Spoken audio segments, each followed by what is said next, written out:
அன்யாஸ்ச Bharya கிருஷ்ணஸ்ய பபூவுஹு சப்தசோபனாஹ. 7 car வாங்கி கொடுத்தது 7 பேருக்கு தான். ஏன்னா 16,108 பேருக்கும் வாங்கி கொடுக்க முடியாது. கார் சப்ளையே அவ்வளோ இல்லை, ஸ்டாக்லேயே அவ்வளோ இல்லை. சப்தசோபனாஹ காளிந்தி மித்ரவிந்தாச்ச சத்யா நாகனஜிதி ததா தேவி ஜாம்பவதி சாபி ரோஹிணி காமரூபிணி மத்ரராஜசுதா சான்யா சுஷீலா ஷீலமண்டனா சாத்ராஜிதி சத்யபாமா லக்ஷ்மணா சாருஹாசினி ஷோடசாசன் சஹஸ்ராணி ஸ்திரீணாமன்யானி சக்ரிணஹா. பகவான் இத்தனை பேரை மணந்தாராம் எல்லாம் சொல்கிறா. இப்போ தான் ரொம்ப அழகான ஒரு கட்டம் வருது. ருக்மிணி கல்யாணத்தை கடைசியாக பார்த்துப்போம். இப்போ என்ன ருக்மிணிக்கு கல்யாணம் எடுத்து, சத்யபாமாவுக்கு கல்யாணம் எடுத்து, ருக்மிணியுடைய ரூம் நம்பர் 101, சத்யபாமாவுடைய ரூம் நம்பர் 102. அப்போ ஒரு வாட்டி நாரதர் தேவலோகத்துக்கு போயிட்டு பாரிஜாதம்னு ஒரு புஷ்பத்தை எடுத்து கொண்டு வந்தார். அந்த பாரிஜாத புஷ்பம் எப்படின்னார் பெருமை சொல்கிறார், அது 6 மைல்லையே வாசனை தெரியுமா. நீங்கள் இங்கே வச்சுருக்கேள்னு வச்சுக்கோ, ஏர்போர்ட் வரைக்கும் வாசனை வரும் அப்படின்னு ஒரு புஷ்பம். அந்த புஷ்பம் என்றைக்குமே வாடாதான். இப்போ புஷ்பம் காத்தால் வச்சா வாடி போய்டுறது இல்லையா, வாடவே வாடாதான். இப்படிலாம் ஒரே புஷ்பம். அப்போ 101 எங்கே இருக்காருன்னு கேட்டார் ரிசப்ஷனிஸ்ட் கிட்ட நாரதர். 101 இருக்கார். நேராக 101க்கு போனார் நாரதர். ருக்மிணி பக்கத்தில் உட்காந்துன்னு இருக்கார். கிருஷ்ணா இந்த புஷ்பம் எடுத்துக்கோ. ஷோ ஏன் எனக்கெல்லாம் இதுக்குடா புஷ்பம், ஒரே ஜடைய முடியா இருக்குது, நீ வச்சுக்கோன்னார். கிருஷ்ணர் பார்த்தார், ஏற்கனவே மயில் கில் அந்த முத்தூகித்தெல்லாம் போட்டு ஒரே க்ரௌடடாக இருக்கு அவர் தலை. அதனால நேர ருக்மிணி கிட்ட கொடுத்தார். பக்கத்தில் ருக்மிணி இருக்கா, ருக்மிணி வச்சுக்கோ அப்படின்னு கொடுத்துட்டார். சரி நாரதரே போயிட்டு வாங்கினார். அவர் போயிருக்கலாமோன்னோ. அவர் நேராக போய் 102ல் பெல் அழுத்திவிட்டார். சத்யபாமா உள்ள திறக்கிறா. வாங்கோ வாங்கோ வாங்கோ வாங்கோ நாரதரே, அவர் வெளில போயிருக்கார், பக்கத்தாத்தில் இருக்கார், வந்துருவார் கொஞ்சம் நாளில், நீங்கள் வந்து உட்காருங்க, காப்பி கிப்பி குடிக்கிறீங்களா எல்லாம் கேட்டால். அதெல்லாம் இருக்கட்டும்மா, ரொம்ப வருத்தமாக போயிடுது அப்படின்னார். இவருக்கு வேணுமா இந்த வம்பெல்லாம் சொல்ல. ஒரே வருத்தமாக போயிடுது. என்ன வருத்தம்னு இல்லை, ஒரு புஷ்பம், அபூர்வமான புஷ்பம். ஐயோ அது என்னங்கிற பாரிஜாத்தம்னு பேர். அந்த பாரிஜாத்தத்தை கிருஷ்ணகிட்ட எடுத்துட்டு வந்தேன். சொன்னேன், கண்ணா உனக்கு யாரை ரொம்ப பிடிச்சிருக்கோ அவகிட்ட கொடுன்னே. உங்ககிட்ட கொடுப்பான்னு நினைச்சேன்.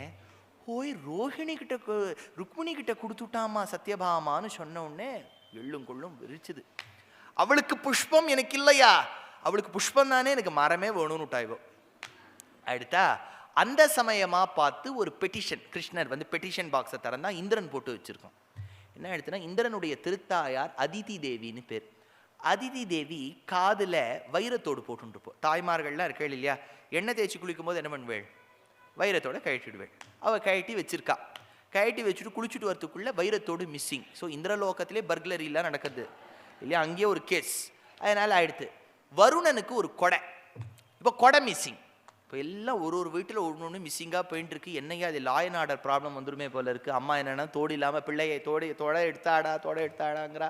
வருணனுக்கு கொடை இல்லை. இந்த மாதிரி ஒருத்தருக்கா போயிடுது.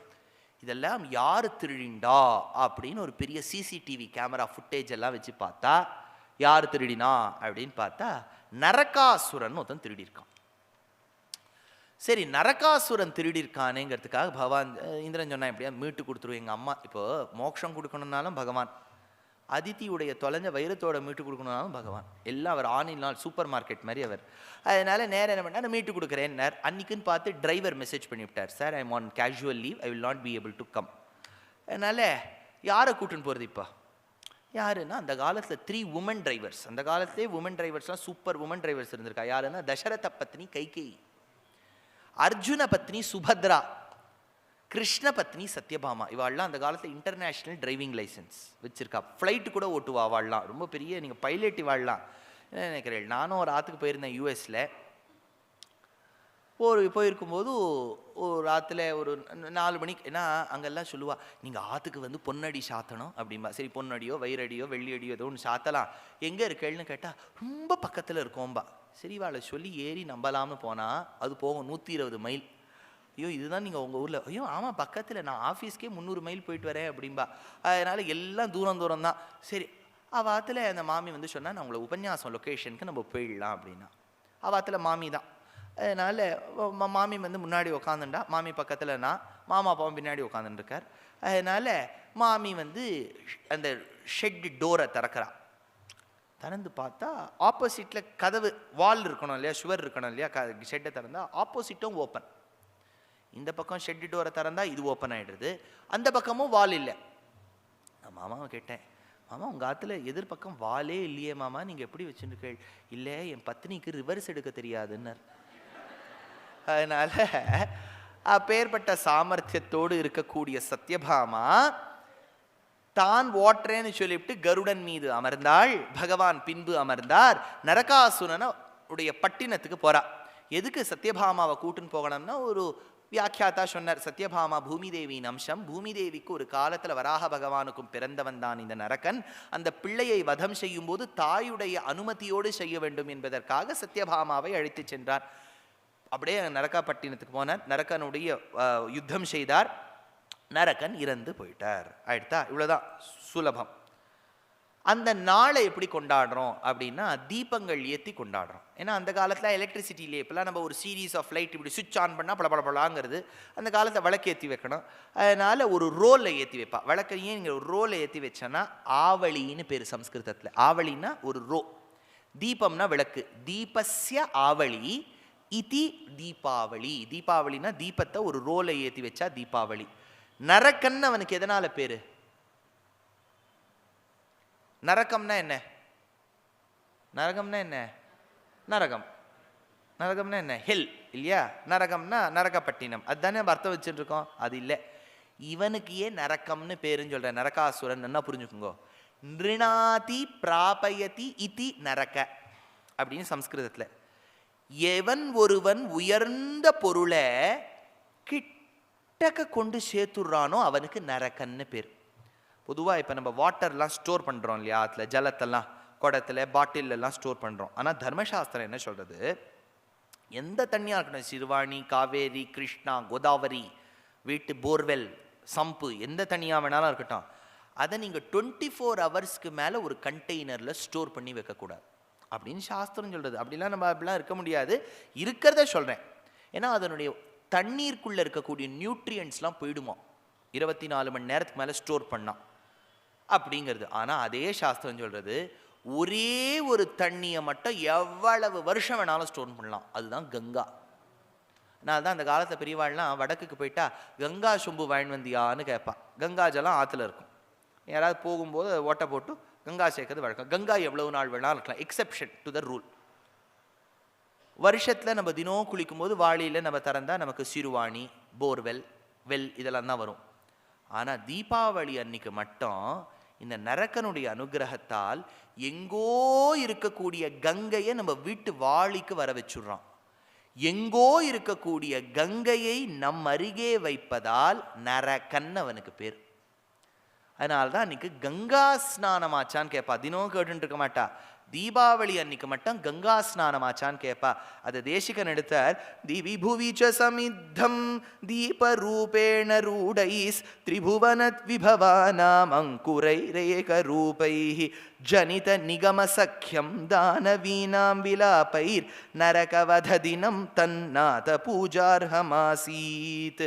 அப்பேற்பட்ட நாளை கொண்டாடுறோம். அன்னைக்கு பக்ஷணங்கள்லாம் பண்ணுவா. அன்னைக்கு பண்ணும்போதும் பகவானுக்கு வைக்கணும். அன்னைக்கு ஸ்ரீ மகாலட்சுமிக்கு வடக்குலலாம் லக்ஷ்மி பூஜா அப்படின்னு பண்ணுவா. அதோட சேர்த்து பட்டாசு வெடிக்கிறது வழக்கமாக வச்சுருக்கா.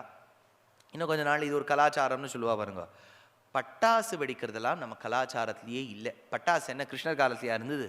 இல்லை, இப்போ வந்தது. ஆனால் எங்கள் அதில் தான் சொல்லுவாள் எங்கள் பாட்டி, சாஸ்திரத்துக்காவது 2 மத்தாப்பு வை அப்படின்பா. சாஸ்திரம் எங்கள் பாட்டி சொல்லியிருக்குன்னு அப்போ கேட்க முடியல. சாஸ்திரம் இங்கே மத்தாப்பு வை, ஃப்ளவர் பாட்டு வை, பூ சக்கரத்தை சுற்றி, இதுக்கு மேலே பெருமாள் பேரை வேற கொடுத்துட்டா. விஷ்ணு சக்கரம், பூ சக்கரம், அதெல்லாம் ஒரு சக்கரமும் இல்லை.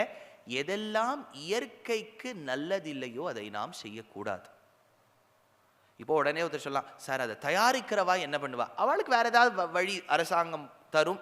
நம்மளே ஏதாவது முடிஞ்சது பண்ணணும், அது பண்ணணுமே ஒழிய இயற்கை ஏற்கனவே வருஷா வருஷம் ஹீட்டு ஜாஸ்தியாக இருக்கு. குளோபல் ஹீட், குளோபல் வார்மிங்லாம் நம்ம சொல்லிட்டு இருக்கோம். இல்லை வேற இதெல்லாம் பண்ணால் எவ்வளவு கஷ்டம். அதுவும் இந்த தில்லி மாதிரி இடங்கள்லாம் காற்று வெளியே போக முடியாத சமயத்தில் அங்கே போத்து சுத்துன்னு சுற்றி மக்களுக்கு மூச்சு விடுறது கூட நல்ல காற்று இல்லை. அதனால் இயற்கைக்கு எது மாறா இருக்கோ அதை நாம் செய்யக்கூடாது. எங்கள் பாட்டி சொல்லுவா, காசை கரியாக்கக்கூடாதும்பா.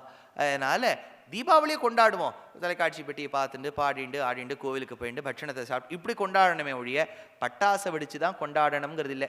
சுவாமி உங்கள் உபன்யாசத்தில் பரோபதேசம் ரொம்ப ஜாஸ்தியாக இருக்கு, ஏதாவது இதை கேட்டுவிட்டு இந்த 1000 பேரில் யாராவது ஒருத்தர் 10 பேர் கடைப்பிடிச்சாலும் யாம் பெரும் சம்மானம் இல்லையா. நான் பெற கிஃப்ட் என்னன்னா ஒரு 10 பேர் 1000ல் நான் என்ன 10% கூட கேட்கல, 1%. 1000ல் 1% 10 பேர் தானே, அந்த 10 பேர் இதை கடைப்பிடிச்சிட்டா போகிறோம், ஓரளவுக்கு சமுதாயம் கொஞ்சம் மாறிண்டே வரும். யாராவது 10 பேராவது இதில் கேட்குறவா, சரி அடுத்த வருஷம் நம்ம பட்டாசு வேண்டாம் நினைப்பா இல்லையா, அது இருந்துட்டா போகிறோம். ஐயோ தமிழ் கலாச்சாரத்துக்காக நம்மளும் தமிழ் பாசுரங்கள் கற்றுப்போமேன்னு நினைப்பா இல்லையா, அது போகிறோம். ஏற்கனவே கத்துண்டவாளை நான் சொல்லலை, கற்றுக்கணும் நினைக்கிறவாளை பார்த்து சொல்கிறேன். ஆச்சு, இப்போ நரக வதம் ஆயிடுத்து, அது ஆன கையோட இப்போ அடுத்தது ஒரு விஷயம் சொல்கிறார். இப்போ பேரன் கிருஷ்ணருடைய பிள்ளை பிரத்யும்னன். பிரத்யும்னனுக்கு ஒரு பிள்ளை அனிருத்தன் அப்படின்னு பேர். இந்த அனிருத்தனுக்கு எப்படி கல்யாணம் நடந்ததுங்கிறது ரொம்ப சுவாரஸ்யம். அந்த காலத்தில் அசுரப்பட்டினத்தில் பாணாசூரன் அப்படின்னு ஒரு அசுரன், அவனுக்கு 1000 கை. சரி இப்படிலாம் இருக்குமானா இருக்குன்னு சொல்கிறா. 1000 கை, 2 கைக்கு ஒரு மிருதங்கம், அதனால் 1000 கைக்கு 500 மிருதங்கம் வாசிப்பான். எதுக்கு சார் 500 மிருதங்கம்னா, சிவபெருமானுடைய பரமபக்தன். சிவபெருமான் நாட்டியம் ஆடும்போது நன்னா மிருதங்கம் வாசிப்பான். ஆனால் என்ன ஒன்று, மக்களுக்கு நல்லதையே செய்ய மாட்டான். சிவபெருமானின் பக்தன், பெருமாள் சிவபெருமான் கிட்ட அன்போடு இருப்பார், மக்களுக்கு நல்லது செய்ய மாட்டான். அவனுக்கு ஒரு நல்ல பெண், எப்படி ஹிரண்யகசிபுக்கு பிரகலாதனோ அவனுக்கு ஒரு பெண் உஷா. அந்த காலத்தில் தெக்க மாட்டா, ஆனால் உஷான்னு பேர். அதனால அப்பேற்பட்ட உஷான்னு ஒருத்தி இருந்தா. அவள் ஒரு புது கெஸ்ட் ஹவுஸ் கட்டியிருக்கா. யார்? பாணாசுரன். சிவபெருமான சொன்னார், நீங்கள் அம்பாளை எங்கேயுமே கூட்டுன்னு போகிறதில்ல, கைலாயத்தில் ஒரே என்ன கிளேசியர்ஸ் இருந்தாலும் அங்கேயே உட்காந்துட்டுருக்க, கொஞ்சம் நந்தி மேலே ஏறி வாங்கோ அப்படின்னு சொல்லிட்டு பிள்ளையாரையும் முருகனையும் ஒரு மாண்டசரியில் விட்டுவிட்டு இவா 2 பேரும் வரா. இங்கே அப்படியே கெஸ்ட் ஹவுஸில் தங்கின்னு இருக்கா. ஆடி மாதத்தில் வந்திருக்கா. அதனால் ஒரே ஆஃபர், இந்த பக்கம் பார்த்தாலும் தள்ளுபடி, 4 வாங்கினால் 5 இலவசம் வருங்க அப்படி. அதனால் இப்போ சிவபெருமான் பார்த்தார், அவர் எப்படி ஏதாவது வாங்கிறதுக்கு கார்டு வேண்டாமா, டிஜிட்டல் டிரான்சாக்ஷன் கேஷ்லெஸ் கார்டை போகலாம் அப்படின்னா, கார்டு யாருமே அவருக்கு கொடுக்க மாட்டேங்கிறா. அவள் என்னென்ன அக்கௌண்ட் வச்சுக்கோ, where is your account, current account, அதனால உங்கள் அண்ணா கிட்ட கேட்டுக்கோன்னு விட்டார். அண்ணா என்ன பண்ணார், நேராக வேர்ல்டு பேங்க் மகாலட்சுமி கிட்ட கேட்டு ஒரு கார்டை வாங்கி, கிரெடிட் கார்டை வாங்கி அம்பாள் கிட்ட கொடுத்துட்டார். அம்பாள் நேராக சிவபெருமானோட வெளில போகிறா, கார்டை தேக்கிறா, வாங்குறா, கையெல்லாம் பையா வருது. இதை பால்கனிலேருந்து உஷா பார்த்துன்னு இருக்கா. அவளுக்கு ஒரே ஆசை, நமக்கும் இந்த மாதிரி கல்யாணம் ஆயிருந்தா நம்மளும் காடை 4-5 வாட்டி தேய்ச்சிருப்போமே, இப்படி கல்யாணம் ஆகாமல் போயிடுத்தே அப்படின்னு ஒரே வருத்தம். அப்போ தான் நேர விரதம் இருக்கா அம்பாளை நோக்கி, காத்தியாயனி மகாமாயே மகாயோகின்யதீஸ்வரி நந்தகோபசுதம் தேவி அப்படின்னு பிரார்த்தனை பண்ணுறா. அப்போ அம்பாள் பிரத்யக்ஷமாய் சொல்றாளாம், தத சகல சித்தஜ்ஞ கௌரி தாமாக பாமினீம் அலமத்யர்த்ததாபேன பர்த்ரா த்வமபி ரம்ஸ்யசே வைஷாக சுக்லத்வாதஷ்யாம் ஸ்வப்னே யோ விபவம் தவ கரிஷ்யதி ச தே பர்த்தா ராஜபுத்ரி பவிஷ்யதி. வைஷாகனா விசாக மாசத்துல சுக்ல துவாதசி ராத்திரி உனக்கு ஒரு கனவு வரோண்டி உஷா. அந்த கனவுல ஒரு அழகன் யுவா தோன்றுவான், அவன்தான் உனக்கு உட்பி அப்படின்னு சொல்லிட்டு போயிட்டான். இவ காத்துருக்கா, அந்த நாளும் வந்திடாதோன்னு காத்துருக்கா. ராத்திரி கனவு வந்தது, யுவா தோன்றினான். அடுத்த நாள் கார்த்தால என்னுயிர் தோழி கேளடி சேதின்னு சித்திரலேகா கிட்ட போனான். சித்திரலேகாங்கிறவ அவளுடைய க்ளோஸ் ஃப்ரெண்ட், இந்த உஷாவுடைய க்ளோஸ் ஃப்ரெண்ட். அவ பெரிய ஃபோட்டோஷாப்பில் பெரிய கெட்டிக்காரி. என்னென்னு நீங்கள் கண்ணு மூக்கு காதெல்லாம் எப்படி இருக்குன்னு சொன்னேன்னா கம்ப்யூட்டரில் வரைஞ்சி கொடுத்துருவோம். அதனால் இவ சொல்கிறா, கண் இப்படி இருக்கணும், அப்படி கொஞ்சம் மூக்கு இப்படி, எள்ளுப்பூ மாதிரி, கொஞ்சம் இங்கே இது எப்படி எல்லாம் தேய்ச்சி பிரிண்ட் அவுட் எடுக்கிறா. இப்போ இது யாருன்னு தெரியணும். இப்போ தெரிஞ்சாச்சு திருமுகம் இதுன்னு, இது யாருன்னு தெரியணும். பாணாசுரன் ஒரு லைப்ரரி கட்டி வச்சுருக்கான், பாணாசுரார் லைப்ரரி அப்படின்னு. உள்ளே போய் அங்கே எதுக்குலம் ரெஜிஸ்டர் அப்படின்னு ஒரு ரெஜிஸ்டர் எடுத்தா. அதில் பார்த்தா கிருஷ்ணன் கிபி இத்தனாவது ஆண்டு எல்லாம் போட்டிருக்கு. எல்லாம் கிருஷ்ணனுடைய காலமெல்லாம் வந்துட்டு கிருஷ்ணனுடைய ஃபோட்டோ. ஐயோ இவர் இல்லை, இவர் ரொம்ப அழகாக இருக்கார், இதை விட கொஞ்சம் சுமார் அப்படிங்கிற Usha. PTO page turn over. பார்த்தா அடுத்த ஃபோட்டோ யாருன்னா அவர் பிள்ளை பிரத்யும்னன். இவர் மாதிரி தான், ஆனால் இவரை விட கொஞ்சம் ஒரு அழகு குறைச்சல். PTO திருப்பினா அனிருத்தன், த சேம் மேன். அதனால் சித்திரலேகா ஃபோட்டோஷாப்பில் மட்டும் கெட்டிக்காரி இல்லை, ஆழ்கடத்தல்லையும் கெட்டிக்காரி. நேராக என்ன பண்ணால் துவாரகாவுக்கு போனால் அங்கே அனிருத்தன் சிங்கிள் காட்டில் படுத்துன்னு இருக்கான். அப்படியே அவன் புரண்டு படுக்கும்போது அப்படியே அந்த கட்டிலோட அனிருத்தனை கடத்திண்டு அசுரபுரிக்கு கூட்டுன்னு வந்து இவ கட்டில் பக்கத்தில் போட்டுடுறா. இவளுது பெரிய இப்போ கிங் சைஸ் பெட் ஆகிடுறது. அதனால புரண்டு படுக்கிறா, 2 பேரும் பார்க்கறா, என்ன பார்வை உந்தன் பார்வையெல்லாம் சொல்கிறா. உடனே இதெல்லாம் இருக்கும்போது காவலாளிகள் போய் பாணாசுரன் கிட்ட சொல்லிடுறான், அப்பா உங்கள் பொண்ணு சரியில்லை என்னவோ, அங்கே ஒரு பிள்ளைலாம் வந்திருக்கான்னு சொன்ன உடனே பாணாசுரன் வரான், அரெஸ்ட் ஹிம் இமீடியட்லி. அப்போ உஷா வந்து சொல்கிறா, அவர் அரெஸ்ட் பண்ணுறதா இருந்தால் என்னையும் சேர்த்து அரெஸ்ட் பண்ணுங்கோ அப்படிங்கிறா. 2 பேரையும் தூக்கி ஜெயிலில் போட வேண்டியது தான். மீடியா அடுத்த நாள் கார்த்தால கண்ணனுடைய பேரன், கிருஷ்ணர் தானே இந்த காலத்தில் famous personality, Krishna's grandson got on charges have been report has been filed against him for abducting a girl and living with her. கிருஷ்ணர் கார்த்தால பேஜை திறந்து பார்த்தா ருக்மிணி இருக்கா, பாட்டி. அவர் சொல்கிறா, என்ன நம்ம பேரன் இப்படி பண்ணி வச்சிருக்கானே, என்னடி தாத்தா பண்ணாத தப்பியா பேரன் பண்ணிவிட்டான். அதனால கிருஷ்ணர் என்ன பண்ணார், நேர ஒரு படையை திரட்டி கொண்டு அசுரனோட சண்டை போட்டார். அந்த பக்கம் ஒரே படை, இந்த பக்கம் ஒரே படை. அதனால இதெல்லாம் ஆன உடனே அந்த பாணாசுரனுடைய 996 கை வெட்டப்பட்டது. 4 விட்டு வச்சிருக்கார் கிருஷ்ணர். ஏன்னா சிவபெருமான் நாட்டியம் ஆடுறதுக்கு ஒரு அக்கம்பனிஸ்ட் வேண்டாமா, அதனால 2 மிருதங்கத்துக்காக ஆள் இருக்கட்டும்ங்கிறதுக்காக விட்டு வச்சார். அப்போ அவன் திருந்தினான் பாணாசுரன். சரி என் பொண்ணை கூட்டுன்னு போங்க உங்கள் பேரனுக்குன்னு சொல்லிட்டான். இப்போ கல்யாணம் ஆகிடுது. இங்கே ரிஜிஸ்டர் ஆஃபீஸ்லாம் வச்சு அசுரபுரி அந்த ரிஜிஸ்டர் ஆஃபீஸ்லேயே கல்யாணம் எல்லாம் எடுத்து இப்போ ரிசப்ஷன் மட்டும் கொடுக்குறா குஜராத்தில் துவாரகாவில். அப்போ ஒரு பக்கம் டோக்லா, ஃபாஃப்டா, காண்ட்வி, கடி அதெல்லாம் அங்கே அப்படி இப்போ காக்கரா, இதெல்லாம் டேப்லா, இதெல்லாம் அந்த ஊரில் அதெல்லாம் தான் கிடைக்கும். புளியோரை தத்தியோனெல்லாம் கிடைக்காது. அதெல்லாம் அங்கே வச்சுருக்கா. ஒரே ரிசப்ஷன். அப்போ ருக்மிணிக்கு ஒரே ஆசை வந்து கேட்குறா, உஷா ரொம்ப சந்தோஷம், நம்மாத்துக்கு நீ மாட்டு பொண்ணா வந்தது. ஆமாம் என் பேரனை எப்படி கல்யாணம் பண்ணிண்ட? அப்போ அவள் சொல்கிறா, யார்? உஷா, மிஸ்ஸஸ் உஷா அனிருத்தன். அவள் என்ன சொல்கிறான்னா, எம்மா கேட்குறேன், எங்கள் ஆத்துக்கு அம்பாள் வந்தா, அம்பாள் பார்த்துட்டு எனக்கு ஆசை, அதனால் அம்பாளை பிரார்த்தனை பண்ண, அம்பாள் வந்து கனவுல யுவா வருவான்னு சொன்னால் வந்தார். நாங்கள் ரெஜிஸ்டர் போனோம், சித்திரலேகா ரெஜிஸ்டர் எடுத்து காமிச்சா கிருஷ்ணர் ஃபோட்டோ வந்தது. ரொம்ப அழகாக இருந்தார், இவர் தான் நான் சொல்லியிருப்பேன். ஆனால் பொய் பேசப்படாதுன்னு அம்பாளுக்காக அவர் பேரனை கல்யாணம் பண்ணிட்டேன்னா ருக்மிணிக்கு தூக்கி வாரி போட்டுது.